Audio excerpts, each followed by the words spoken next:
शुक्लांबरधरं विष्णुं शशिवर्णं चतुर्भुजं प्रसन्नवदनं ध्यायेत् सर्वविघ्नोपशान्तये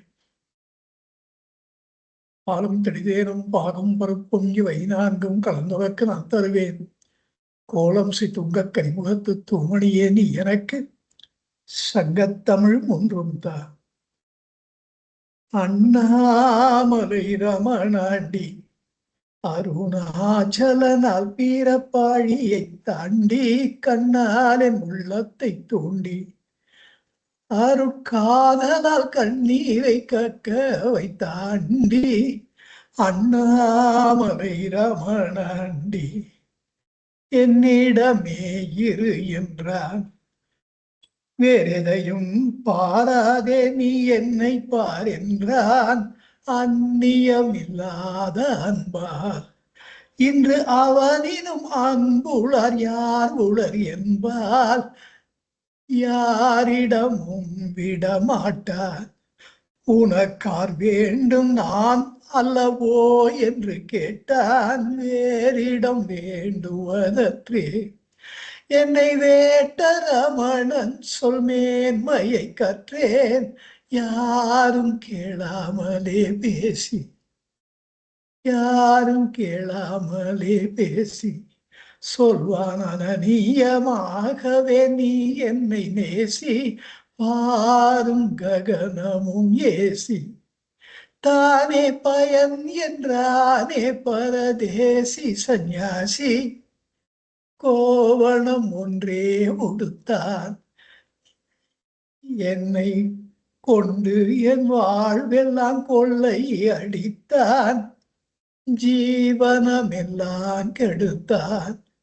நமோ ஸ்ரீரமணாயவே சொல்லி கொடுத்தான். கண்ணும் மனமும் கழிக்க பூலி காதலும் வாழ்வும் கசந்து புளிக்க உண்ணமுதாக இருந்தார். வேறே வரும் என்னை பற்ற உள்ளம் பொருந்தான். உண்ணமுதாக இருந்தார். வேறே வரும் என்னை பற்ற உள்ளம் பொருந்தான். அண்ணாமலை ரமணாண்டி அண்ணாமலை ரமணாண்டி அண்ணாமலை ரமணாண்டி. ஏகமக்ஷரம் ஹிருதி நிரந்தரம் பாசதே ஸ்வயம் லிக்யதே கதம். சாட்சாத் சர்வேஸ்வரனாகிய மகேஸ்வரனாகிய பரமேஸ்வரனாகிய பகவான் ஸ்ரீ ரமண மகரிஷிகளுக்கு நமஸ்காரம். எந்த லோக மகாகுரு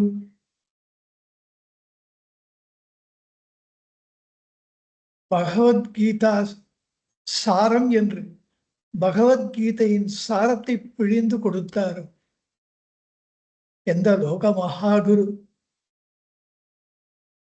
அர்ஜுனனை ஒரு வியாஜ்யமாக கொண்டு ஒரு காரணமாக கொண்டு இந்த லோகத்துக்கு ஸ்ரீ கிருஷ்ண பரமாத்மா ரூபத்திலே பகவத்கீதையை அருளினாரோ, எந்த லோக மகாகுரு அந்த அர்ஜுனனுடைய குழப்பம் தன் குழப்பமாக நினைத்து அதை தீர்த்தே தீர வேண்டும் என்று விரைந்து ஓடி அவனுடைய சோகத்தை அகற்றினார். அந்த லோக மகாகுருவா பகவானுக்கு நமஸ்காரம். பகவானுடைய அடியவர்களுக்கு நமஸ்காரம். அவருக்கு மறுபடியும் நமஸ்காரம். அவருடைய பாதார விந்தங்களிலே என்னுடைய ஹிருதயான விந்தத்தை என்றைக்கும் என்றென்றைக்கும் சமர்ப்பிக்கிறேன். உங்கள் எல்லோரையும் இந்த திருவந்தியார் பாடத்திட்டத்தின் கீழ் 5வது வகுப்புக்கு அன்போடு அறைகூவிய வரவேற்கிறேன். இன்றைக்கு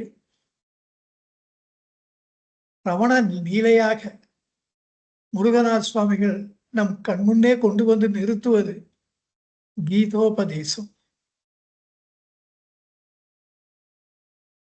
இதிலே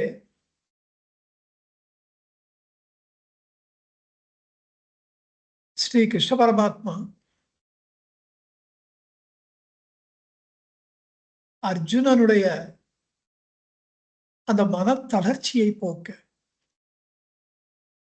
ஒரு மன குழப்பத்தினாலே அவனுக்கு ஒரு மன தளர்ச்சி ஏற்பட்டது. காண்டிபத்தை நழுவ விட்டான். இந்த போரிலே சாரமில்லை என்றார். தான் உயிருக்கு உயிராக நேசிக்கின்ற பாட்டனார் பீஷ்மாச்சாரியார் இல்லாத ஒரு உலகத்திலே, தான் உயிருக்கு உயிராக நேசிக்கின்ற அன்பு ஆச்சாரியார் துரோணாச்சாரியார் இல்லாத ஒரு உலகத்தில் இவர்களை எல்லாம் வெற்றி பெற்று தன்னுடைய சுற்றத்தவர்கள், நண்பர்கள் எல்லோரையும் தம் கைகளினாலேயே வெட்டி வீழ்த்தி எந்த சுகத்தை நான் அடையப் போகிறேன்? இந்த யுத்தம் தேவைதானா? இதை எப்போ அவன் கேட்கிறான்? சில பேர் இதை கேலி கூட பண்றது உண்டு. இதை கேட்கறதுக்கு இந்த சமயம்தான் கிடைச்சது, முன்னாடி கேட்டு வச்சுக்க வேண்டாமா? அப்பொழுதுதான் அர்ஜுன் மகாராஜுக்கு 2 சேனைகளும் எதிரே ஒருவரை தாக்குவதற்கு தயார் நிலையிலே இருக்கிறார்கள். அதனுடைய விபரீதத்தினுடைய ஒரு உச்சக்கட்டம். அப்பொழுதுதான் அது முழு வேகத்திலே முழுமையாக அர்ஜுனனை தாக்கியது. அவரால் ஒண்ணுமே வேற திங்க் பண்ணவே முடியல, யோசிக்கவே முடியல. அவ்வளவு பெரிய ஒரு துயரம் அவரை கவ்வியது. அவர் கேட்ட கேள்விகள் எல்லாம் நியாயமான கேள்விகள்.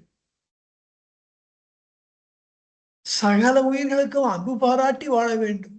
வள்ளுவ பெருமான் அதைத்தானே சொன்னான். அப்புறம் அன்பும் அறனும் உடைத்தாயின் இல்வாழ்க்கை பண்பும் பயனும் அது என்று. அது இல்வாழ்க்கை என்பது சமுதாய வாழ்க்கை, மனித வாழ்க்கை. அதனுடைய பண்பும் பயனுமாக இருப்பது அன்பும் அறனும் தர்மமும். அன்பும் தான் ஒருவனை வழிநடத்தி செல்லும். வெறுப்பு என்பதற்கு அங்கே இடம் இருக்கக்கூடாது. இதெல்லாம் கிருஷ்ண பரமாத்மா டே இன் அண்ட் டே அவுட் சொல்லிட்டு இருந்தது தானே. அவருடைய ஆயுதத்தையே தான் எடுத்து வைத்துக் கொண்டு அவரையே குழப்ப முயற்சிக்கிறார். வேணும்னு பண்ணல.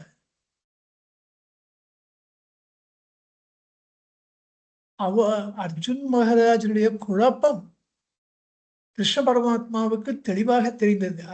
He knew that Arjuna was very clear in his confusion. ஒருத்தர் சந்தேகத்தினாலே குழம்பி போயிருந்தா நம்ம தீக்கலாம். சந்தேகத்துல தெளிவா இருந்தா அதை தீக்கிறது இன்னும் கஷ்டம். அந்த ஒரு மிகப்பெரிய பொறுப்பு தன்னிடத்திலே வந்து சேர்ந்ததை அந்த ஸ்ரீகிருஷ்ணர் உணர்ந்தார்.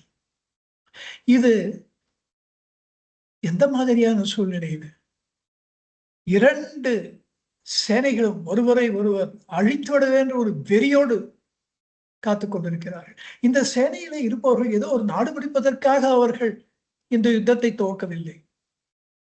பரம்பரை அவர்களுக்குள்ளே விரோதம் இருந்து கொண்டே இருந்தது. புரிஸ்ரவஸ், சாத்தியகி இவர்களுக்கு பரம்பரையா விரோதம்.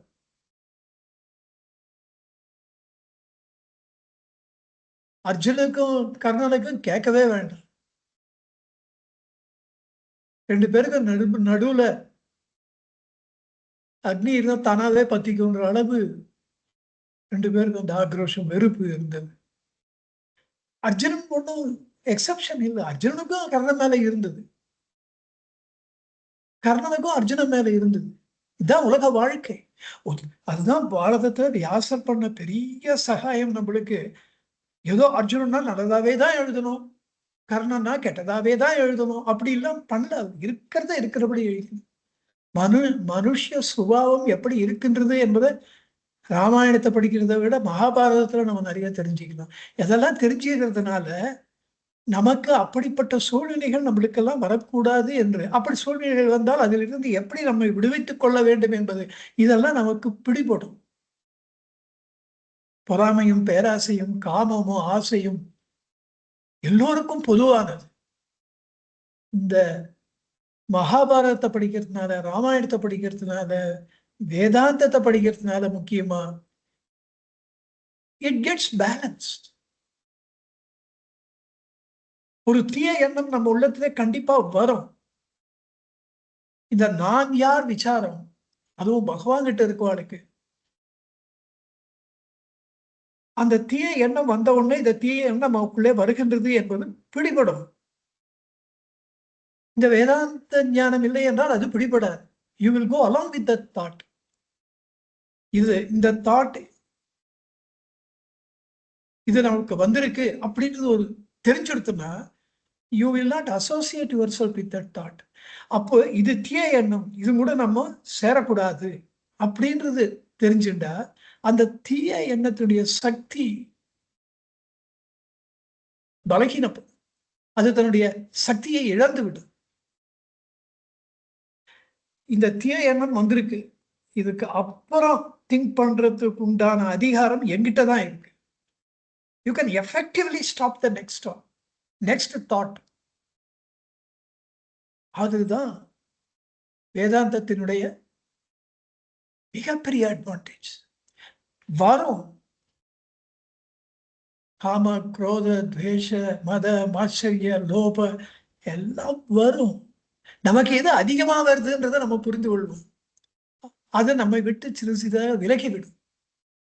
அதை பத்தி ஒரு கான்சியஸா நம்ம இருந்தோம்னா அது அதனுடைய சக்தி எல்லாம் என்னன்னா நம்முடைய சக்தி தான். நம்ம அதுக்கு ஒத்து போனால் when you associate yourself with that thought that gets the power. நம்மளை இன்னும் நல்லா ஆட்டி படைக்கும். அதை டிஸ்கனெக்ட் பண்ண தெரிஞ்சுட்டோம்னா அதுக்குத்தான் நான் யார் விசாரம் உதவும். ஏதோ உக்காண்டு நான் யார்னு பாக்குறது விசாரம். நம்மையே நாம் பார்ப்பதுதான் விசாரம். நம்மையே நாம் படிப்பதுதான் விசாரம். வெளியில அதுதான் பகவான் சொல்ல, வெளியில நூல்களை படிப்பதினாலே என்ன பிரயோஜனம்? நூல்களோ வெளியே இருப்பவை. இந்த நான் என்ற நாமோ நமக்கு உள்ளே இருக்கிறோம். இந்த பரமாத்மா வஸ்துன்னு பெயர் சொல்லாம அந்த உள்ளதோ நமக்கு உள்ளே இருக்கின்றது. உள்ளே தேடி கண்டுபிடித்துக் கொள்ள வேண்டிய ஒன்றை வெளியிலே தேடுவதனாலே என்ன பிரயோஜனம்? இந்த மாதிரியான விஷயங்கள் எல்லாம் பரிபூர்ணமா டீல் பண்ணி முழுமையான ஒரு வேதாந்த அறிவை கொடுத்தால் ஒழிய இந்த அர்ஜுனனுக்கு அந்த கிலேச்சம் போகாது, அந்த குழப்பம் போகாது. அது இம்மிடியட்டா பண்ண வேண்டிய விஷயம். அதைத்தான் கிருஷ்ண பரமாத்மா அர்ஜுனனுக்கு செய்தார். அந்த தேரை 2 சேனைகளுக்கும் நடுவில் கொண்டு போய் நிறுத்தினார். ஏன்னா அவர்களுக்குள்ள இருக்கின்ற குரோதம், பீஷ்மர் மேல சிகண்டிக்கு அளவுக்கு அதிகமான கோபம், துவேஷம், குரோதம் அந்த லெவல்ல போனது. திருஷ்டத்யும்னனுக்கு துரோணாச்சாரியார் மேல கோபம். கோபம்னா சாதாரண கோபம். எங்க அப்பாவை அவமானப்படுத்தினார். யாருக்குமே தான் அப்பாவை அவமானப்படுத்தினார், அதுவும் நேச்சுரல் தான். அதை நான் பழி வாங்கியே தீருவேன். இப்படி ஒருத்தருக்கும் ஒரு பெரிய காரணங்கள் இருந்தன. இப்போ ஒரு அரசியல் கட்சி இன்னொரு அரசியல் கட்சியோட கூட்டணி வச்சுக்கணும்னா அந்த கட்சி இந்த கட்சிக்கு ஏ கட்சிக்கு அந்த சி கட்சி எதிரியா இருக்கணும். எதிரிக்கு எதிரி என் நண்பன். அப்படித்தான் துரியோதனுக்கு நிறைய சேனைகள் சேர்ந்து 11 அக்ரோனி பதவியில இருந்தாலே சப்போர்ட் அதிகமா வரும். ஜெயிக்கிற கட்சியில போய் சேரத்துக்கு தான் நிறைய பேர் விரும்புவாங்க. அப்படியே காட்டுல காடாளுகின்ற தர்மருக்கு யார் சப்போர்ட் பண்ணுவாங்க? அதையும் மீறி கிருஷ்ணர் கிட்டையும் அர்ஜுனன்கிட்டையும் ஒரு முறை பேசும்போது சொல்றாராம், அவளுக்கு 11 அக்ரோனி சேனை சேர்ந்திருக்கு, நம்மளுக்கு 7 தான் இங்க இருக்குன்னப்போ இந்த 7 அக்ரோனி நமக்கு சேர்ந்ததே எனக்கு பெரிய விஷயமா இருக்கு. ஏன்னா உலக இயல்பு அப்படி. அந்த கோபமும் தாபமும் குரோதமும் ஆக்ரோஷமும் துவேஷமும் கொடிகட்டி அந்த உச்சகட்டத்திலே இருக்கின்ற அந்த நேரத்திலே கிருஷ்ண பரமாத்மா அர்ஜுன் மகாராஜுக்கு வேதாந்த ஞானத்தை உபதேசிக்கிறார். இது தான் தன்னுடைய நண்பனுக்கு செய்ய வேண்டிய கடமையாக அவர் நினைத்தார். அதனால்தான் முருகனார் இதுக்கு பெயர் கொடுத்திருக்க, இந்த லீலைக்கு கடமை நிறுவல். தன் கடமையை ஸ்ரீ கிருஷ்ணர் நிறுவினார். He established. He stuck to his dharma, his responsibility. அதுதானே துரியோதனனுக்கும் கர்ணனுக்கும் மிஸ் ஆச்சு. நட்புன்னு எடுத்துட்டா துரியோதனன் கர்ணனுடைய நட்பு கிருஷ்ணனுக்கும் அர்ஜுனனுக்கும் இருக்கின்ற நட்புக்கு சற்றும் குறைந்ததல்ல. பாகவதம் ஃபுல்லா படிச்சா அப்படித்தான் தெரியுது. ஆனால் அர்ஜுனன் தப்பு பண்ணும் போதெல்லாம் கிருஷ்ணன் நீ தப்பு பண்ற அப்படின்னு நல்வழிப்படுத்தினார். இன்னும் சொல்ல போனா இடித்து உரைத்தார். ஒரு சுமித்ரா அவருக்கு யுத்த பூமியில கோபம் வந்துடுது. நீ பீஷ்மர் கூட சரியா சண்டை போடல அப்படின்னு கோச்சிக்கிற. நானே ஆயுதத்தை வாங்கி நானே போனேன், சுதர்சனத்தை எடுத்துன்னு போயிடுறேன். அப்ப அர்ஜுனன் ரொம்ப காலை உழுது கெஞ்சாத குறையா நான் பண்றேன், நான் மன்னிச்சிடு. ஏதோ என் மைண்ட் இது பீஷ்மர் கூட போடும்போது எனக்கு மைண்டு யுத்தத்துல இருக்க மாட்டேன்றது.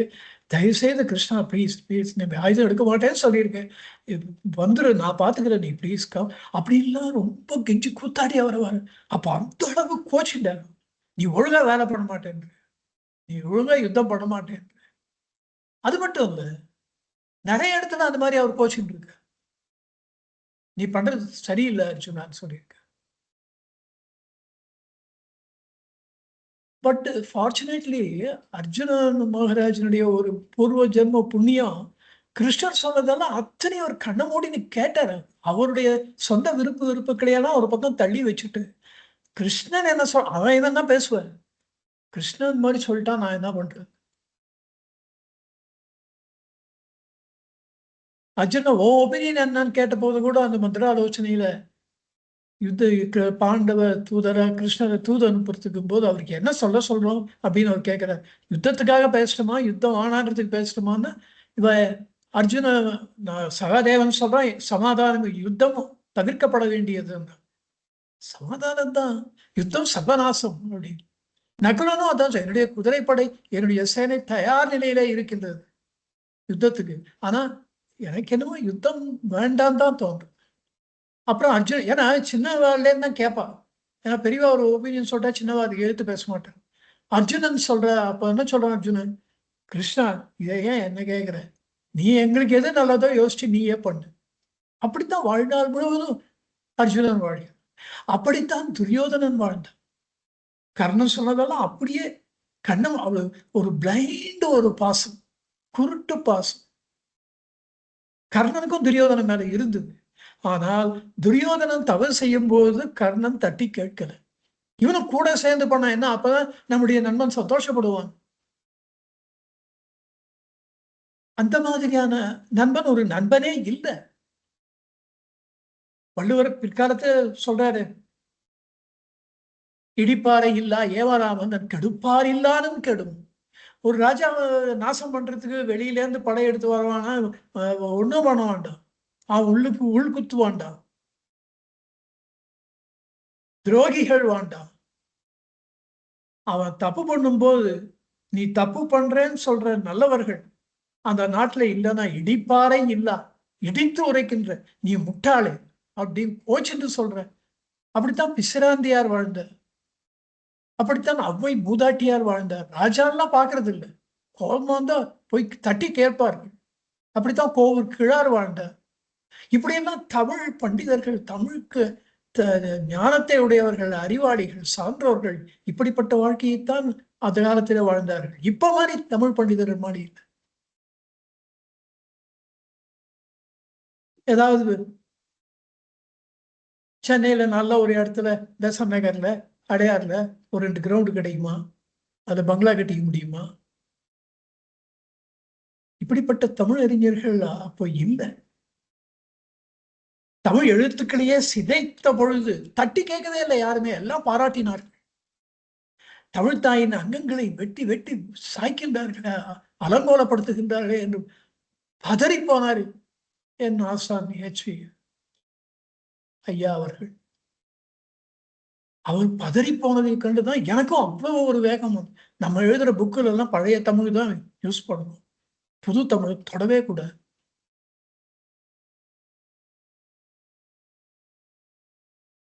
அது அரசனுக்கு அமைச்சராக இருந்தாலும் சரி, நண்பனாக இருந்தாலும் சரி, தவறு செய்யும் பொழுது தைரியமா சொல்லணும். துன்பப்படும் பொழுது போய் உதவணும். இடுக்கை இழந்த ஒடுக்கை இழந்தவன் கைபோல ஆங்கன் இடுக்கண் களைவதாம் நட்பு. வேட்டி அழும்போது திடீர்னு கை உடனே அவன் தன்னிச்சையா போய் வேட்டியை கட்டு பிடிச்சுக்குவோம். அப்படி நண்பன், துன்பத்தில் இருக்கிற நண்பனுக்கு உதவ வேண்டும். அவன்தான் நண்பன். அப்படித்தான் ஸ்ரீகிருஷ்ணன். அதுதான் அவருடைய கடமை. அந்த கடமையை அவர் உணர்ந்தவராக இருந்தார். அலறி அடிச்சுட்டான். அப்பவே அடுத்த கடமை, அவன் வில்ல காண்டிபத்தை கீழே போட்ட உடனேயே, நான் அர்ஜுன் மகாராஜ் மேல இருக்கிறதுனால அவருன்னு சொல்றேன். சில சமயம் பேச்சு இதுல அவன்னு வந்துடுறது தப்புதான்.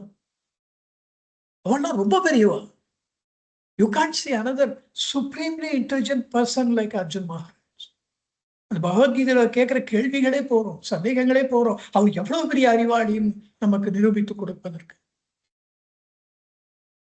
அப்போ திடீர்னு எல்லாத்தையும் மறந்துட்டு யுத்த பூமிக்கு நடுவுல கொண்டு போய் இதை நிறுத்து, என் பேஷன்ஸ் கேலோ, ஒருத்தர அழித்தே தீருவேன் என்ற அந்த உணர்ச்சி, குரோதமும் துவேஷமும் கொடிகட்டி பறந்த பொழுது அர்ஜுன் மகாராஜுக்கு சாத்வீக குணம், சத்வ குணம் அதிகமாயிட்டு. எதனால? Because of his long association, long years of decades and decades of association with a ஞானி like Sri Krishna. அதுதான் சாதுக்களுடைய சத்சங்கம் நமக்கு கொடுக்கின்ற ஒரு மாபெரும் நன்மை, உதவி. சாதுக்களுடைய சத்சங்கத்துல இருந்தால் நம்ம பர்சனாலிட்டியே மாறும். That is the best personality development improvement course. சாதுக்குள் சத்சங், ஞானிகளுடைய சத்சங். அதெல்லாம் நம்ம பர்சனலா வாழ்க்கையில அனுபவிச்சு. கனகம்மா கூட இருக்கும்போது, எச் சி சாரோட இருக்கும்போது, குஞ்சு சுவாமிகளோட இருக்கும்போது, ப்ரொஃபசர் கே சுவாமிநாதன் அவர்களோடு பழகும்போது, இன்னும் நிறைய பேரை சொல்லிட்டே போகலாம். விளாச்சாரி ரங்கநாதருடைய புதல்வியார் அழகம்மையாரோடு பழகும்பொழுது, மதுரையில கருணாகேந்திரா வேதாம்பாள் அவர்களோடு அவருடைய திருவடிகளே அமர்ந்து பகவான் என்ற அந்த இன்பத்தை அனுபவித்த பொழுது, இப்படி நிறைய பேர் எனக்கு ஹெல்ப் பண்ணிருக்கு. அதனால சாதுக்கள் உடைய சத்சங்கம் என்பது வைராகியம் என்கின்ற உஷ்ணத்தை பரப்பிக்கொண்டே இருக்கும். அந்த உஷ்ணம் நம்மை நேரடியாக தாக்கும். அது தாக்குவதைப் போல நூல்களோ படிப்போ சொற்பொழிவோ எதுவுமே அந்த அளவு ஒரு பெரும் பாதிப்பை ஏற்படுத்தாது. அதனை இருந்து இருந்து பழகிவிட்டால், பகவானை நினைச்சிருந்தாலே அந்த பாதிப்பு, அந்த ஒரு பெரிய தாக்கம் நமக்கு ஏற்படும். அதுதான் சாதுக்களுடைய உறவு. சத்சங்கத்வே நிச்சங்கத்துவம்.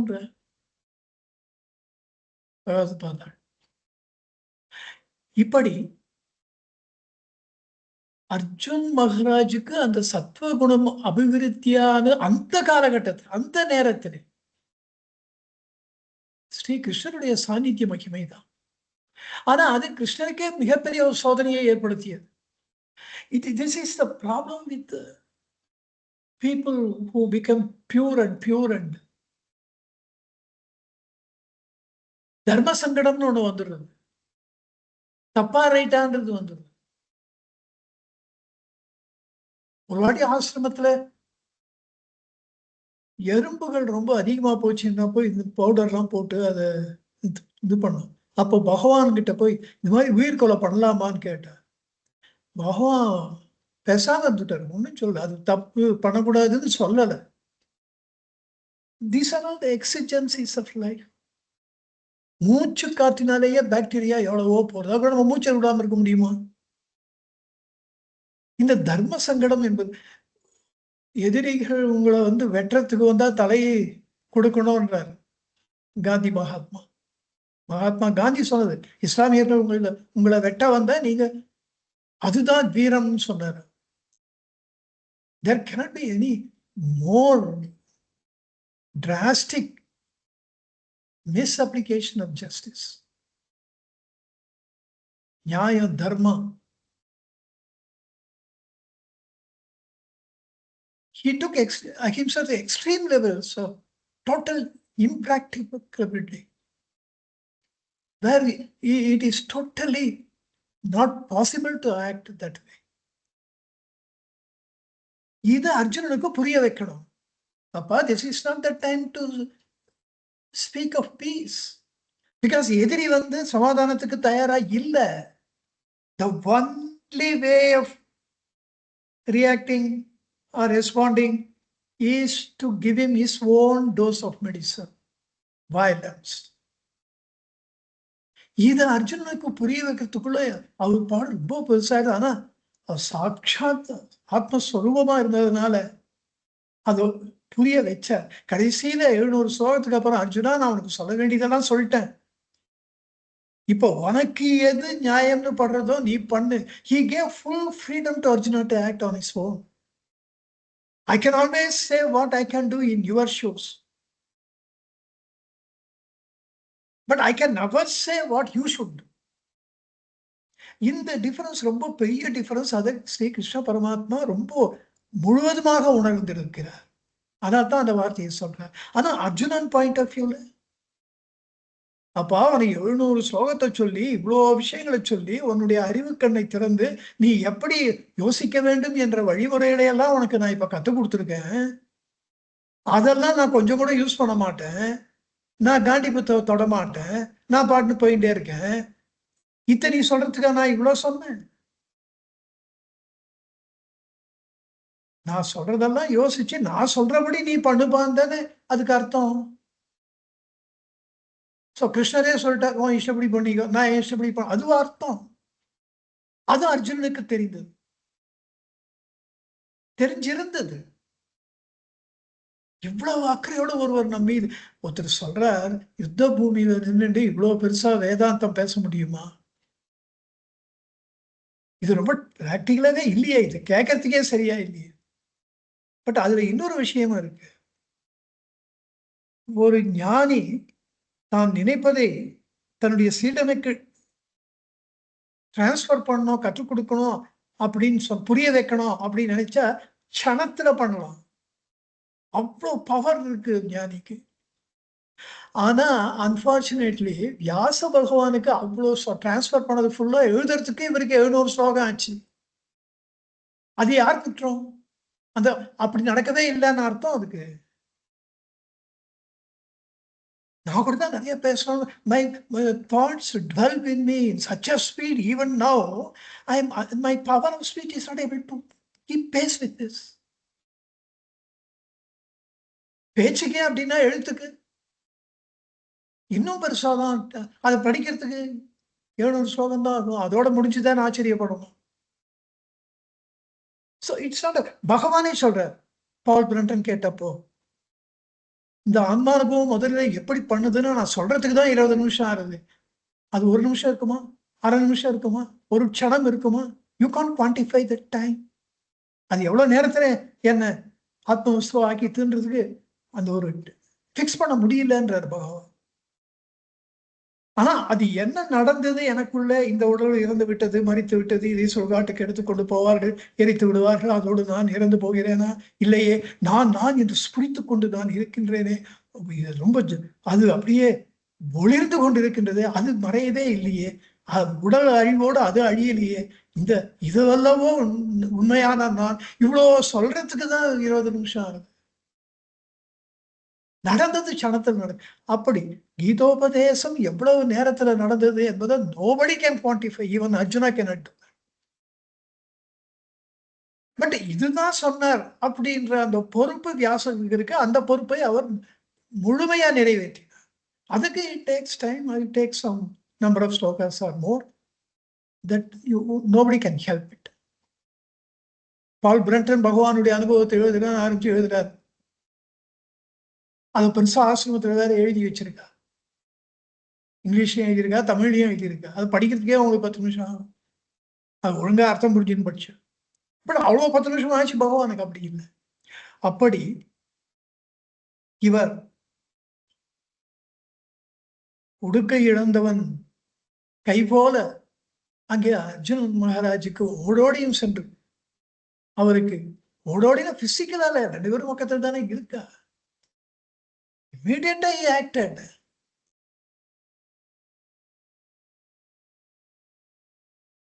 அதத்தான் அப்போ அவருக்கு எடுத்த எடுப்பிலேயே முதல் அத்தியாயம் அர்ஜுனுடைய சந்தேகம், 2வது அத்தியாயம் ஆத்மா என்பதுதான்ப்பா இருக்கு, அது நெருப்பினால எரிக்கப்படாதது, தண்ணீரினால வெள்ளத்தினாலே நினைக்கப்படாதது, வெள்ளத்தினாலே அடித்து செல்லப்படாதது, காற்றினாலே அசைக்க முடியாதது.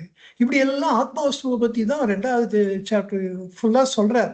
ஆனா அர்ஜுனன் அதை மனசுல வாங்கி கொள்வதற்கு சக்தி இல்லாத, அவன் ஏற்கனவே குழப்பத்துல இருக்கும். அதனால மேலும் 14 சாப்டர் அவ்வளவு விஷயங்கள் சொல்லும்படியா ஆச்சு. இது குருவாச்சுக்கு கோவையில முருகனார் சொல்றார், அர்ஜுனக்கு கண்ணபிரான் ஆதி கற்கு சொற்றதுவும் உச்சமுறு இந்த உண்மை நிலையே, உச்சமுறு இந்த உண்மை நிலையே. இந்த உச்ச சிகரமான ஆன்ம சிகரத்தை தான், இந்த நிலையத்தான் ஆதிகட்டு சொற்றதுவும் முதல்ல எடுப்பிலேயே கண்ணபிரான் அர்ஜுனனுக்கு சொல்லி சொன்னார். ஆனால் அர்ஜுனன் சிந்தைகளோ மாட்டார், தியக்கத்தால் காண்டி, தியக்கம்னா அந்த தயக்கம், அந்த தாமதம், சட்டுன்னு கிராஸ் பண்ணிக்க முடியாத இன்எஃபிஷியன்சி. அதனால காண்டி பாருங்கள், பிந்தி உரைத்தான் பிற, பின்னாடி சொல்ல வேண்டியதெல்லாம் சொல்லும்படியா ஆச்சு. அப்படி குருவாச்சூர் கோவில் இதற்கென்றே ஒரு பாடலை ஏற்றி இருக்கிறார் முருகனார். அதை பகவான் இடத்துல காண்பித்து சம்மதமும் வாங்கியிருக்கு, ஒப்புதலும் வாங்கியிருக்கிறார். குருவாச்சூர் கோவில் இருக்க பாடல்கள்னா அத்தனையும் பகவான் பார்த்ததுதான், பார்த்து அப்ரூவ் பண்ணதுதான். முதல்ல 800 பாட்டாதான் இருந்தது. அப்புறம் சாதவ சுவாமிகள் வந்துதான் இந்த HV சார் இண்டெக்ஸ் பண்ண அப்புறம் 30,000 பாட்டை இண்டெக்ஸ் பண்ண அப்புறம் சாதவ சுவாமிகள் கல்ட் அவுட், ஓ இது குருவாச்சூர் கோவை, இது குருவாச்சூர் கோவைன்னு சேர்த்தார். ஆனா அத்தனையும் பகவான் பார்த்திருக்க. இப்படி அர்ஜுனனுக்கு முழுமையாக ஞானோபதேசம் செய்தார். இது ரொம்ப பெரிய விஷயம், யாருமே திங்க் பண்ண முடியாத விஷயம், நினைத்து கூட பார்க்க முடியாத விஷயம். அதுவும் ஒரு சத்திரியனுக்கு ஞானத்தை உபதேசிப்பது என்பது. அவன் தகுந்த பாத்திரமாக அவன் தன்னுடைய சத்சங்கத்தினால வருஷக்கணக்கில் அவனோட பழகி அவனை தயார் பண்ணி, இந்த ஞானத்தை இப்போது சொல்லாட்டா வேற எப்ப சொல்ல போறோம், இந்த வேதாந்த ஞானம் அவனுடைய மன தளர்ச்சியை, மன சோர்வை போக்கும். அப்பதான் அவன் முழுமையா மனசு வச்சு யுத்தத்தில் ஈடுபடுவான். அப்படின்றதுனால this task was forced upon Sri Krishna. வேற வழி இல்லாம இந்த காரியத்தை செய்தார். ஆனா ஒரு காரியத்தை செய்யும் போது அவருடைய கடமையை உணர்ந்து முழுமையாக செய்தார். அது மறுபடியும் அதை இன்னொரு வாட்டி அதை பத்தி பேச்சே இல்லாம அர்ஜுனன் யுத்தம் முடிகிற வரைக்கும் he never thought of, rather he never had that confusion, rather he was never affected by that confusion again. அந்த அளவுல சந்தேகத்தை தீர்த்து வைத்தார். அததான் முருகனார் இந்த பாட்டிலே சொல்லுகிறார். அதை கடமை நிறுவல், தன் கடமையைத்தான், தன் நண்பனுக்கு செய்ய வேண்டிய கடமையைத்தான் ஸ்ரீகிருஷ்ணர் செய்து முடித்தார். இது இவ்வளவு பெரிய விஷயம். ஸ்ரீகிருஷ்ண லீலையில இதுக்கு சமானமா ஒரு லீலையை பார்க்க முடியாது. போர்க்களத்தை அவர் வேள்வி களமாக்கினார் அப்படின்னு ஆச்சரியப்பட்டு, இது மாதிரி யாருமே திங்க பண்ண முடியாது. உலகத்துல எந்த பாட்டிலையும், எந்த தேசத்திலையும், எந்த நாட்டிலும் இப்படி ஒரு நிகழ்ச்சி நடக்கவே இல்லை. யுத்த பூமியில ஞானத்தை பேசுவது. ஞாழ்பீடை ஞானம் நவின்று மரக்களம் வெட்டித்தான் வேங்கடன் முந்தி பர, விஜயனை முன் கொண்டு, விஜயனை கொண்டு முன் முந்தி பர. ஞாட்பிடை அப்படின்னா, ஞாட்புன்னா போர்க்களம், ஞாட்பிடைனா போர்க்களத்திலே ஞானம் நவின்று, அததான் இவ்வளவு நேரம் பார்த்தோம். மரக்களம்னா யுத்த பூமி தான். மரம்னாலே வீரம், வீரத்தை வெளிப்படுத்துகின்ற பூமி மரக்களம். வேட்பித்தான் வேங்கடவன், இந்த போர்க்களத்திலே வேட்பித்தல்னா அந்தணர்களுக்கு உரிய ஒரு ஆறு தொழில்கள்ல ஒரு தொழில். வேதம் ஓதுதல், ஓதுவித்தல், வேள்வி நடத்துதல், வேட்பித்தல். வேட்பித்தான் அந்த மரக்கள யுத்த பூமியை வேட்பித்தான வேள்வி பூமியாக்கினான். அதற்கு விஜயனை ஒரு காரணமாக கொண்டார். விஜயனை முன்னிறுத்தி இந்த லோகத்துக்கே அவர் வேதாந்தத்தை கற்றுக் கொடுத்தார். அவர் தான் முதலாக கற்றுக் கொடுத்தார். நினைச்சு பாருங்க, ஈஸ்வரன் கிட்ட ஞானம் தோன்றியது. அவர் பரமாத்ம ஸ்வரூபம், இருந்ததை இருந்தபடி இருந்து காட்டிக் கொண்டிருக்கின்ற தட்சிணாமூர்த்தி ஸ்வரூபமா இருந்துட்டார். முதல் முறையா ஒரு மனிதன் இன்னொரு மனிதனுக்கு இந்த ஞானத்தை பற்றி பேசினார், அதை முழுமையா கற்றுக் கொடுத்தார் அப்படின்னா ஃபர்ஸ்ட் பர்சன் ஸ்ரீகிருஷ்ணர் தான். எனக்கு அதான் ஆச்சரியமா இருக்கும். கிருஷ்ணர் பஜன்ஸ், கிருஷ்ண பக்தி பக்தி பக்தின்னு அப்படியே அந்த வடநாட்டுல எல்லாம் போனேன்னா அந்தந்த இடத்துல பூனா இது மாதிரிலாம் போனோம்னு வச்சுக்கோங்களேன். அங்க சூர்தாஸ், ஜெயதேவர், துக்காராம் சுவாமிகள், ஞானதேவ், விட்டோபா, முக்தாபாய், ஜேனிபாய், சக்குபாய், மீராபாய், அப்படியே பக்தி வெள்ளம் பெருக்கெடுத்து ஓடுகின்றது. இந்த மகாபக்த விஜயத்துல அவ்வளோ பேர், நாபாஜி பக்தர், நரஹரி பக்தர், அவ்வளோ பேர் அதுல. அவ்வளோ அத்தனையும் பக்தி பக்தி பக்தி.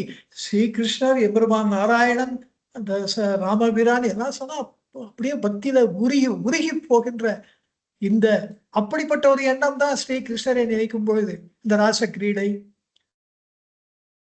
என்ன பக்தி. குருவாயூரப்பன் நினைச்சுட்டாலே பக்தி. அப்படிப்பட்டவருடைய உண்மை ஸ்வரூபம் எப்படி இருக்குன்னா, அவர் தான் முதல்ல ஃபர்ஸ்ட் டைம் ஞானத்தை கற்பித்தவராக இருக்கிறார். அர்ஜுனன் ஸ்டூடெண்டா வச்சு நண்பன்னு பாக்குற ஸ்டூடெண்டா வச்சுட்டார். விளாச்சாரி ரங்கநாதையர் எப்படி பகவான் கிட்ட பழகினாரோ, அவர்லாம் ஃப்ரெண்ட்ஸ் தான். வயது சமகாலத்தவர்கள், ரொம்ப க்ளோஸா நண்பர்களாக பழகியவர்கள், ஒன்றாக விளையாடியவர்கள், ஒன்றா நீச்சல் அடித்தவர்கள் 2 பேரும். ஆனா விளாச்சாரி ரங்கநாதையர் தாசுவா இருந்தார். பகவான் தான் பிரத்யட்ச தெய்வமா நினைச்சார். அப்படித்தான் அர்ஜுனனும் நினைத்தான். அந்த அதுக்குதான் அவருக்கு விஸ்வரூபத்தையும் காமிச்சார் பகவத்கீதைக்கு நடுவுல. He wants to establish dharma, jnana, up to such an extent, such a firm way that Arjuna should not go back on that. அந்த விஸ்வரூபத்தை பார்த்து அர்ஜுனன் பயந்து போறான். அவ்வளோ பெரியவர்கிட்டயா நம்ம ரொம்ப சகஜமா பழகி இருக்கோம் இவ்வளவு வருஷமா. பயந்து போய் சொல்றோம், கிருஷ்ணா அப்ப நீ வானதானே பேசியிருப்பான்.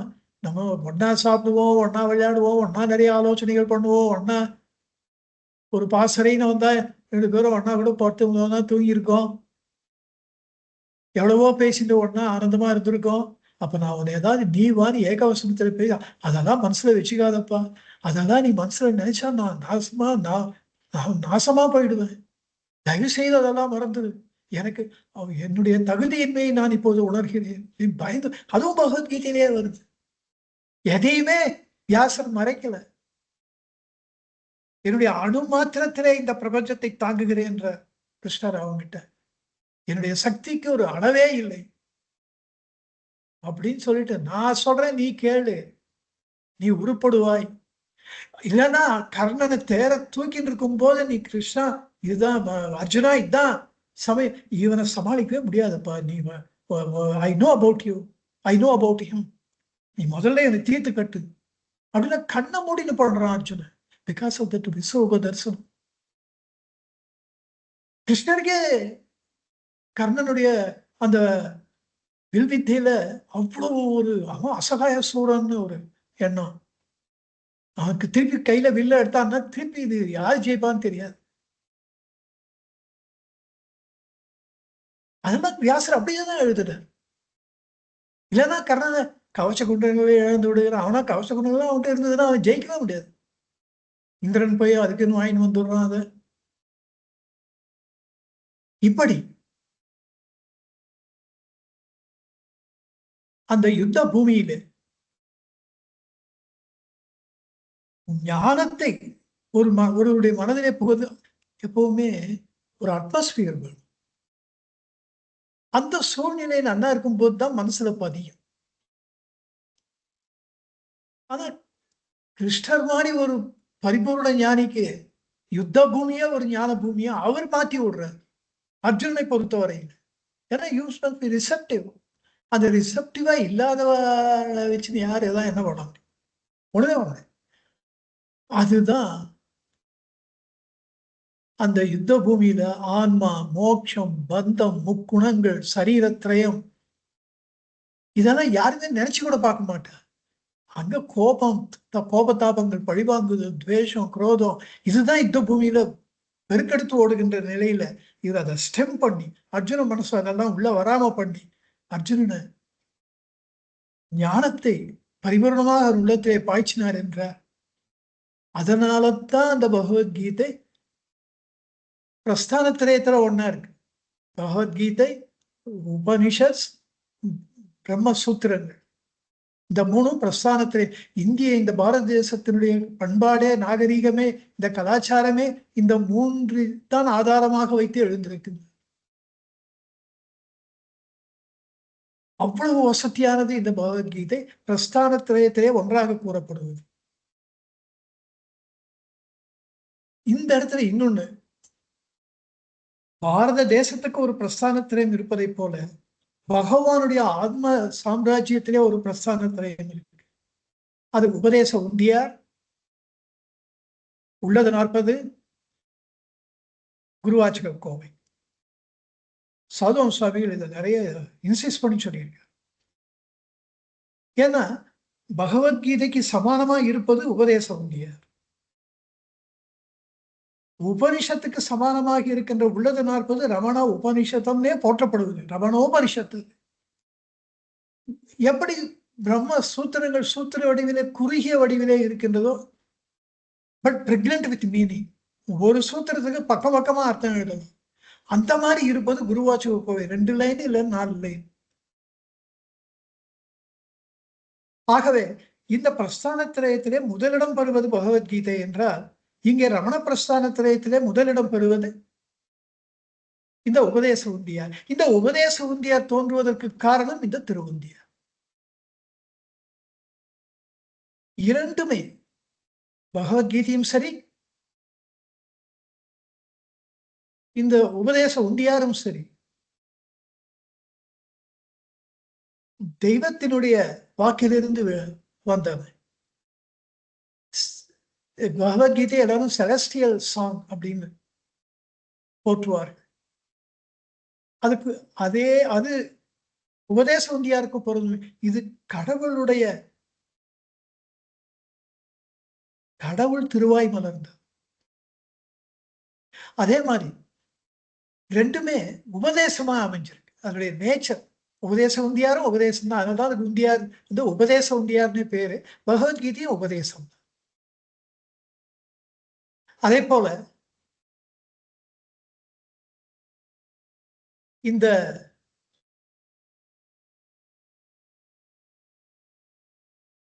பகவத்கீதை ஒரு எமர்ஜென்சியில தோன்றிய அர்ஜுனன் அந்த எமர்ஜென்சியை கிரியேட் பண்ண.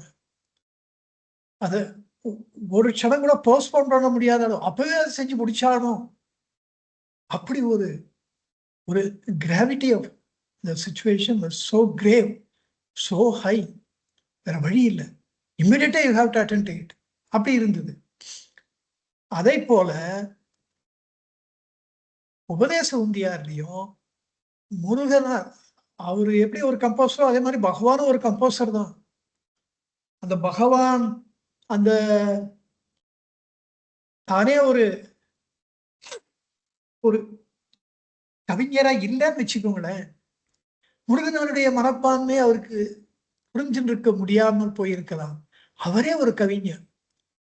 ஒரு கவிஞன் தன்னுடைய படைப்பு அறவரையா நிக்கிறதுன்னா அப்படியே துடிதுடித்து போய்விடுவார். அது முருகனார் துடிதுடித்து போனது, பகவான் துடிதுடித்து போனார். அதனாலதான் Upadesa Undiyar it was born, it was created in a single sitting. நீங்க நினைச்சு பாருங்க. அதை உள்ளது 40வது அப்பப்போ கன்சல்ட் பண்ணி ஒன்று ஒன்றா எழுதினேன். இந்த உபதேச உந்தியாருடைய 29 பாடல் 30வது பாடல் முருகன் ஆட் பண்ணேன். ஒரே சிட்டிங்ல உட்காந்து பேனா பென்சில் எடுத்தவர் தான் எழுதி முடிச்சுட்டு தான் வச்சார் கீழே. இங்க பகவத்கீதையும் அப்படித்தான் பண்ணார் கிருஷ்ணர். பண்ணி முடிச்சுட்டு தான் அடுத்த வேலை. ரெண்டுத்துக்கும் அந்த ஒரு ஒற்றுமை. அதே மாதிரி முன்ன நான் சொன்ன மாதிரி 2 டிசைபிள்ஸும் 2 சீடர்களுமே பல வருடங்களுக்கு தத்தம் குருமார்களோடு பழகி இருந்தார். அது அர்ஜுன மகாராஜ் வித் கிருஷ்ணரா இருந்தாலும் சரி, இல்ல முருகரா பகவானுடையும் சரி, வருடக்கணக்கில் அவர்கள் பழகி இருந்தார். இது ஒரு ஒற்றுமை. அதே மாதிரி இந்த ரமண சன்னதி முறை என்கின்ற ஒரு பக்தி வெள்ளத்துல உபதேச உந்தியார் என்ற ஒரு ஞான சுரங்கத்தை நாம் பார்க்கிறோம். அதே மாதிரி பாரதம் மகாபாரதம் என்ற ஒரு பெரிய காவியத்துல இப்படி ஒரு ஞான பொக்கிஷத்தை நம்ம பகவத்கீதையை பார்க்கிறோம். இது ஒரு ஒற்றுமை. அதே மாதிரி இந்த பொசிஷனிங்,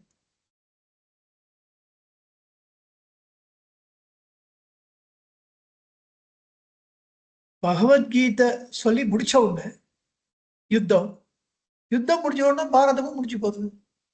அதே போல ரமண சன்னதி முறையிலையும் உபதேச உந்தியார் சொல்லி முடிச்ச அப்புறம் ஒரு 10-15 சாப்டர் தான், சுமார் 100க்கும் மேற்பட்ட சாப்டர் இருக்கிற ஒரு பக்தி கிரந்தத்துல கடைசியா இந்த உபதேச உந்தியாருக்கு அப்புறம் இடம் பெறுவது கொஞ்சம் தான். அந்த பொசிஷன் அவ்வளவு பர்ஃபெக்டா ரெண்டுத்துக்கும் ஒத்துப்போம். இதுல இன்னொரு ஒரு ஆச்சரியம் நான் பாக்குறது, இதான் நான் சொல்றதெல்லாம் என் புக்குல எல்லாம் இருக்காது. 2 குருமார்களும் அவர்கள் அருளிய நூல்களுக்கு உரை எழுதவில்லை. கிருஷ்ணரும் பகவத்கீதைக்கு உரை எழுதல, காமெண்ட்ரி ஒண்ணு எழுதல. பகவானும் உபதேச உந்தியாருக்கே எழுதல. இந்த ஒரிஜினலே கொடுத்தவருக்கு உரை எழுதுறது பெரிய கஷ்டமா என்ன? பகவானுக்கு உரை எழுத தெரியாதா? எழுதாத விட்டாரா என்ன? எல்லாம் பண்ணிருக்க. குரு தட்சிணாமூர்த்தி ஸ்தோத்திரத்துக்கு பொயட்டிக் ஃபார்ம்லையும் டிரான்ஸ்லேட் பண்ணதோட இல்லாம வச்சன நடையிலையும் அவர் உரை எழுதியிருக்கார். எல்லாம் முடியும்.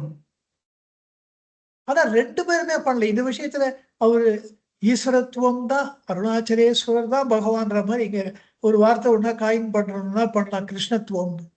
இங்க உரை எழுதாத விஷயத்துல அந்த கிருஷ்ணத்துவம் அப்படியே பகவானுக்கு பொருந்தி இருக்கின்றது. அவரும் ஏன் எழுதலன்னு யோசிச்சு பார்த்தேன்.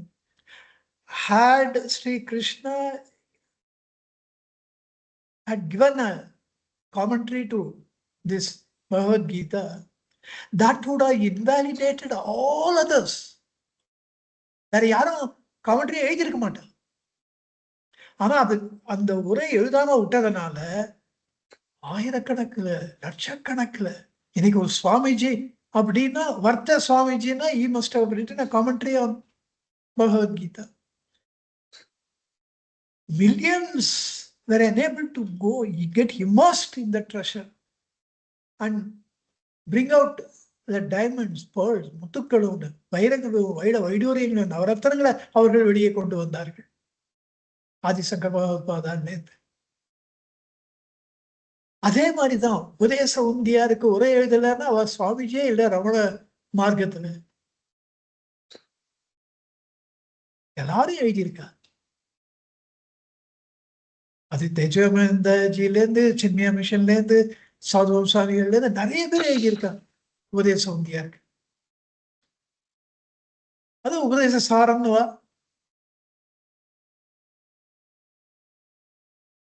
அப்படி ஒரு ஒற்றுமை. 2 பேர் குருமார்களும் அதுக்கு உரை எழுதல. அது it has a tremendous purpose behind. அவளுக்கு தான் அது தெரிஞ்சிருந்தது. அதனால தான் அந்த ஒரு வேகம், அந்த தாபம் உரை எழுதிடலான்றதை அவர் கட்டுப்படுத்தி கொண்டார். அதே மாதிரி பகவத்கீதை நிறைய லாங்குவேஜ்ல டிரான்ஸ்லேட் பண்ணியிருக்கா. உபதேச உந்தியாரும் நிறைய லாங்குவேஜ்ல டிரான்ஸ்லேட் பண்ணப்பட்டிருக்கு. ஆனா பகவானே 3 மொழியில பண்ணிட்டார். முதல்ல தெலுங்குல பண்ணார். அப்புறம் சூரி நாகம்மா மாதிரி கேட்டவான்றதுக்காக தெலுங்குல பண்ணார். அதுக்கப்புறம் காவிய கண்டர் கேட்டாருன்னு சமஸ்கிருதத்துல பண்ணார். இதுல உபதேச சாரமும் தெலுங்குல, உபதேச சாரம் சமஸ்கிருதத்துல, மலையாளத்துலயும் அதே. மலையாளத்துல பகவானே ராமகிருஷ்ண சுவாமி, குஞ்சு சுவாமிகள், குஞ்சு சுவாமி சொன்னா நாங்கெல்லாம் கேட்டிருந்தோம். அதனால பகவான் மலையாளத்துல பண்ண, கும்மி பாட்டா பண்ண. சமஸ்கிருதம் தெலுங்குல 2 வரியா பண்ண, தமிழ்ல 3 வரியா பண்ண, எங்க மலையாளத்துலதான் 4 வரியா பண்ண அப்படின்னு பெருமையா சொல்லிப்பாரு.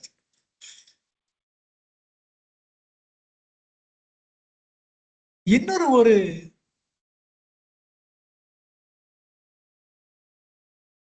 ஒரு வித்தியாசம், இவ்வளவு ஒற்றுமைகள் சொல்றேன். ஒரு வித்தியாசம்னு பார்த்தா வேறுபாடுன்னா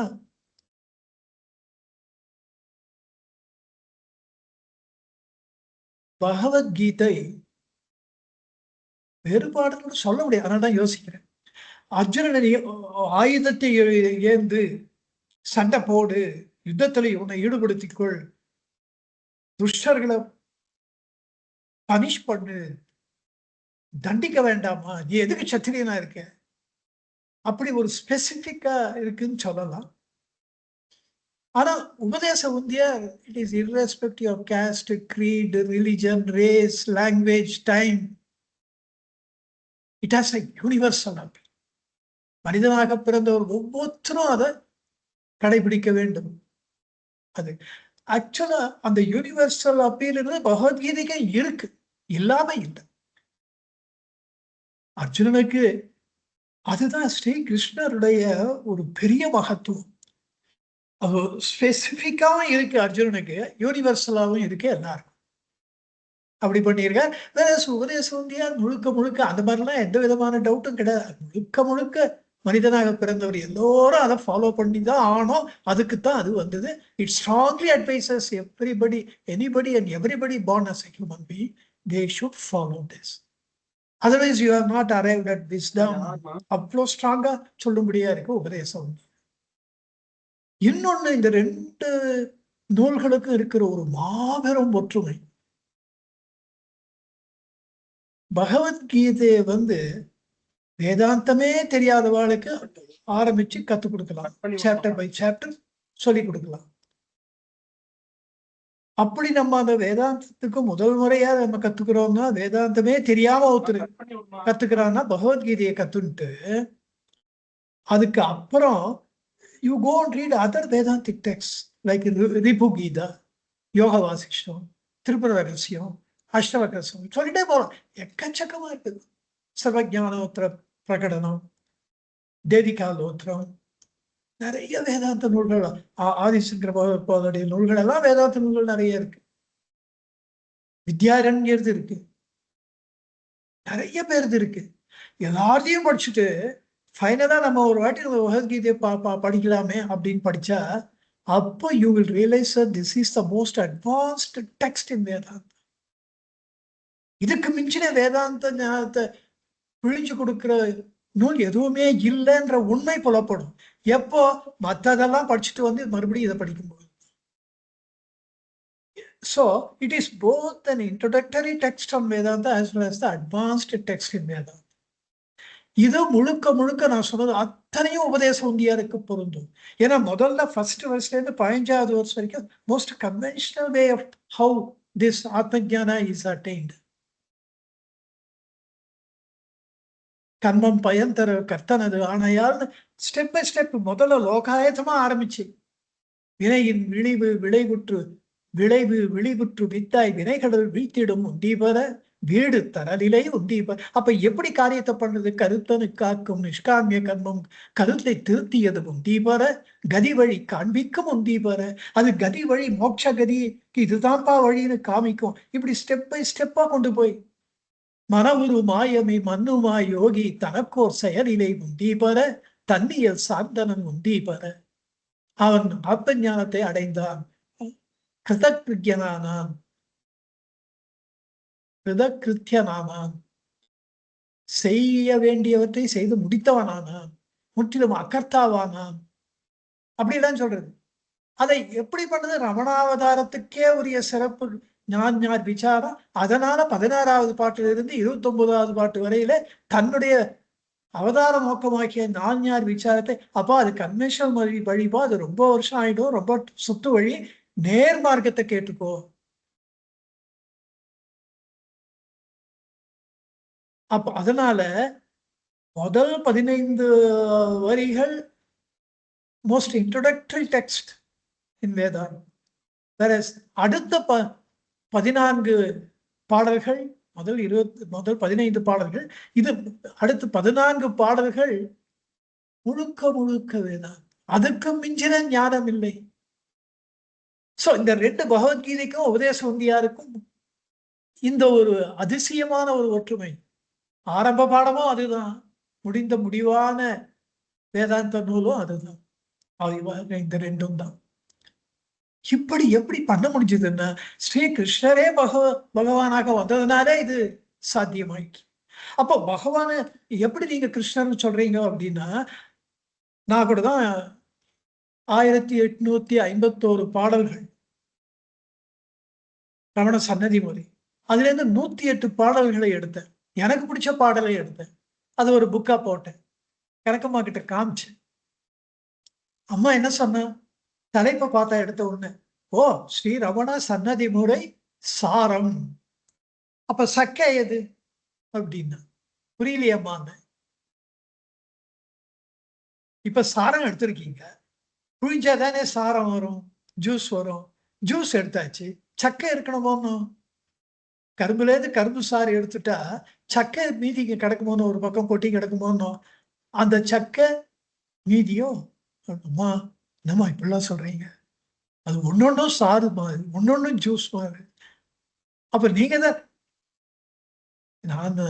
நீங்க தானே அப்படி சொல்றீங்க, சன்னதி முறை சாரம்னு.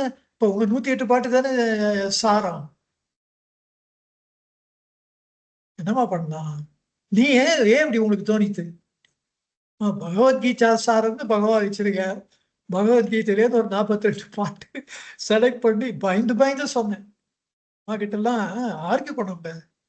நம்ம அந்த மாதிரி இருக்கேம்மா, அந்த மாதிரி அப்படியே நம்ம டைட்டா பண்ணிட்டோம்மா, தப்புதாம்மா.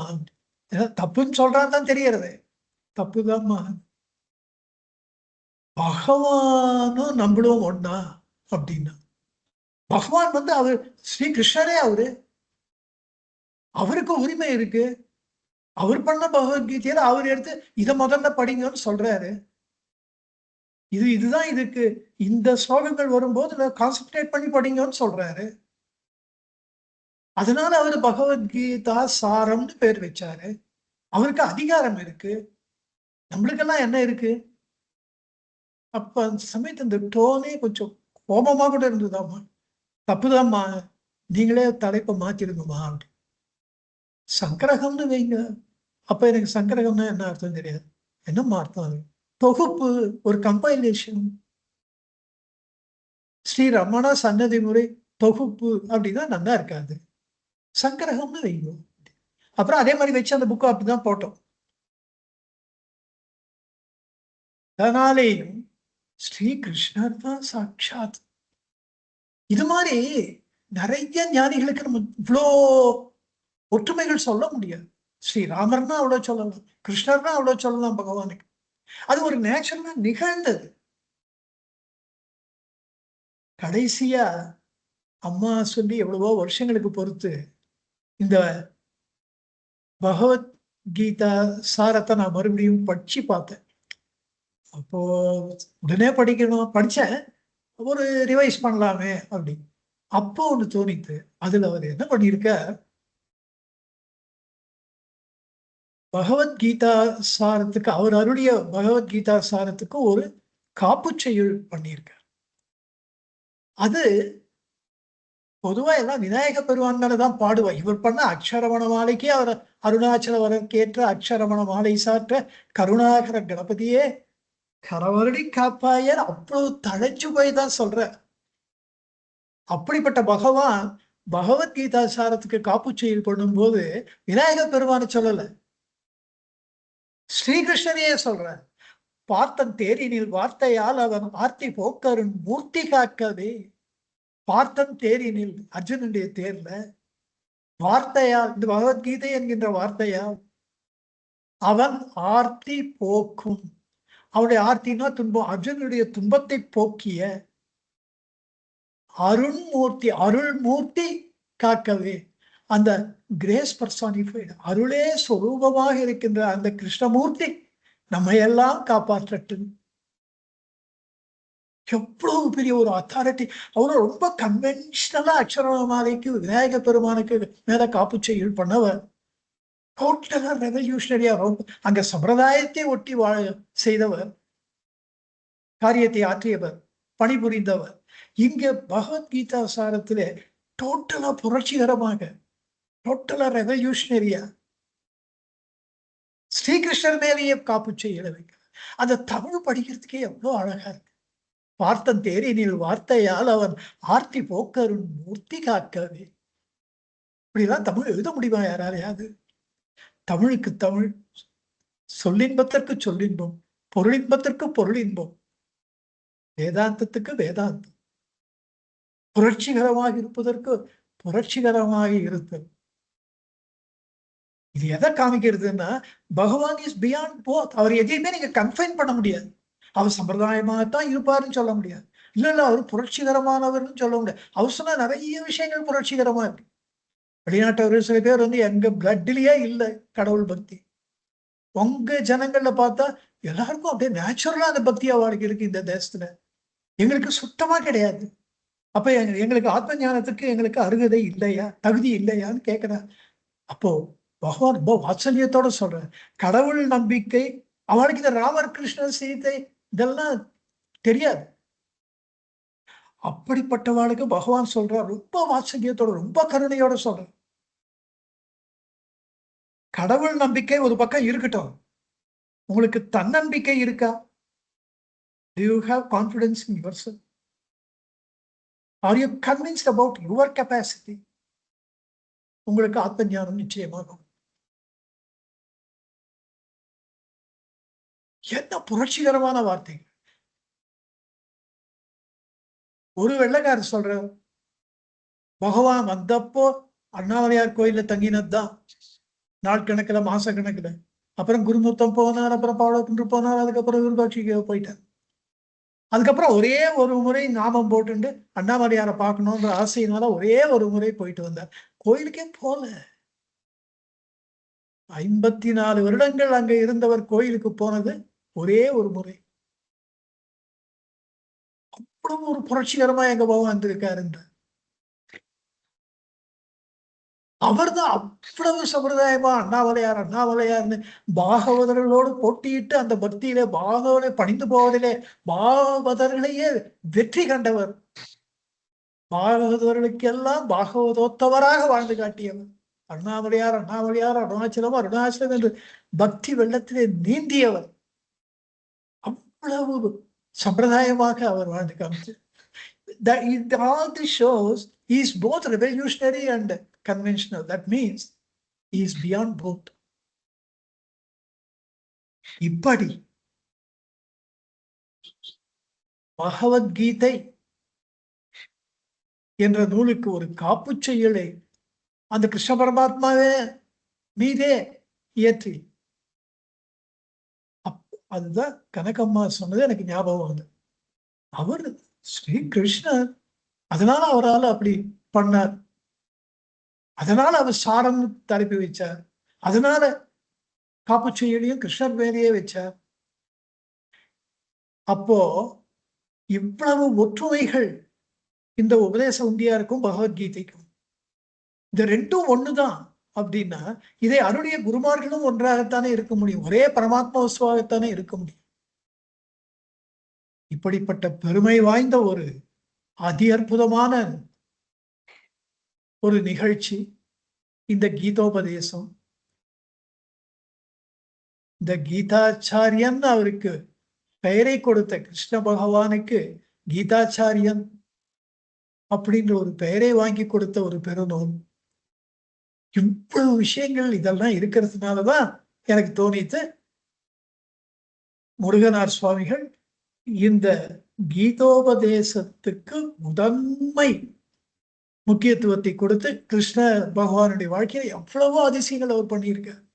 அதுல இதைத்தான் முதன்மையாக பிரதானியமாக இதுதான் ரொம்ப ரொம்ப முக்கியம்னு முருகனார் ஃபீல் பண்ணியிருக்கார். அப்படி அவர் நினைப்பதற்கு காரணங்களை எல்லாம் தான் இன்னைக்கு நான் யோசித்து பார்த்தேன். இதனாலெல்லாம் முருகனார் இப்படி இந்த நிகழ்ச்சியை தேர்ந்தெடுத்திருக்க வேண்டும் என்று.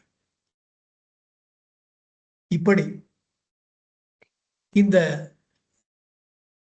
இதுக்கு ஒரே ஒரு பாடல் தான் முருகனார் இயற்றியிருக்கிறார். அதுல இவ்வளவு விஷயங்கள் இந்த ஒரே ஒரு பாடல்ல சொல்ல வந்த விஷயம் இதுவே பிரம்மசூத்திரங்களுக்கு சமானமா இருக்கு. ஞாட்பீடை ஞானம் நவின்று இந்த போர்க்களத்திலே ஞானத்தை நவின்று மரக்களம் வெட்பித்தான், மரக்களத்தை வேள்வி பூமியாக்கினார். வேங்கடன் இந்த அவர் யாரும் இல்லை, கிருஷ்ண பகவான் தான், எங்க பகவான் தான், ரமண பகவான் தான் இதை செய்திருக்கிறார். விஜயனை முன்னிறுத்தி இதை செய்தார் என்று இந்த இரண்டு வரிகள் 3 வரிகளாக எழுதப்பட்டிருக்கின்றது. இந்த 2 வரிகள் என்னுடைய சிந்தனா சக்தியை சிந்தனையை அளவுக்கு அதிகமாக தூண்டி கிருஷ்ணர் தான் நம்முடைய பகவானாக வந்திருக்கிறார் என்ற ஒரு அறிவு தெளிவை எனக்கு கொடுத்தது. இதெல்லாம் தான் நினைக்கும் போது நான் நினைச்சிட்டேன், நம்ம நினைக்கிறத நம்ம சொல்றோம், அப்போ நீங்கள்லாம் என்ன நினைக்கிறீங்கன்றத தெரிஞ்சுக்க வேண்டாமா? அதனால தான் அடுத்த வகுப்பு வெள்ளிக்கிழமை ஸ்ரீ ராமபிரானை பத்தி நான் சொன்னேன். அவர் முழுக்க முழுக்க கர்மயோகியாக வாழ்ந்தார். தனக்குத்தானே உண்மையாக இருக்க வேண்டும் என்பதிலே ரொம்ப ரொம்ப அக்கறையோடு அவர் வாழ்க்கையை அமைத்துக் கொண்டார். அவர் வாழ்க்கை முழுவதும் எனக்கு நான் உண்மையாக இருப்பேன், அந்த ஒரு பரிபூர்ணமான திட சித்தம் தான் வெளிப்பட்டது. அது மாதிரி ராமர்கிட்ட உங்களுக்கு நிறைய ஆஸ்பெக்ட்ஸ் ராமபிரான் கிட்ட இருக்கு. சொல்ல விரும்புபவர்கள் அடுத்த வகுப்புல கண்டிப்பா நீங்க சொல்லணும்னு கேட்டுக்கிறேன். இதற்கு தயக்கம் வேண்டாம்னு சொல்றேன். நம்ம மனசுல படுறத சொல்லுங்க. அது ராமாயணத்தை பற்றிய விஷயங்களா இருக்கலாம், ராமரை பற்றி மட்டும்தான் இல்லை, ராமாயணத்தை பற்றி ஒரு பொதுவா நீங்க என்ன நினைக்கிறீர்கள்ன்றத அவசியம் பகிர்ந்துக்கணும்னு சொல்லிட்டு இந்த வகுப்பிலே ராமபிரான் என்னுடைய வாழ்க்கையினுடைய கதாநாயகன் சொன்னேன். இங்க கிருஷ்ண பரமாத்மா பகவானோடு அவருக்கு கண்டிப்பா பிரிச்சு பார்க்க முடியல. அவரை நான் பகவானாகத்தான் பார்க்கிறேன் என்று சொல்லி இந்த வகுப்பை நிறைவு செய்கிறேன். உங்க எல்லாருக்கும் நன்றி, நமஸ்காரம். நமோ ரமணாய நமோ ரமணாய நமோ ரமணாய நமோ நமோ நமோ ரமணாய நமோ ரமணாய நமோ ரமணாய நமோ நமோ. सर्वे जना सुखिनो भवन्तु, लोका समस्ता सुखिनो भवन्तु, सर्वसन्मङ्गलानि भवन्तु. ओम शांति शांति शांति. हरि ओम तत्सत्, हरि ओम तत्सत्, हरि ओम तत्सत्.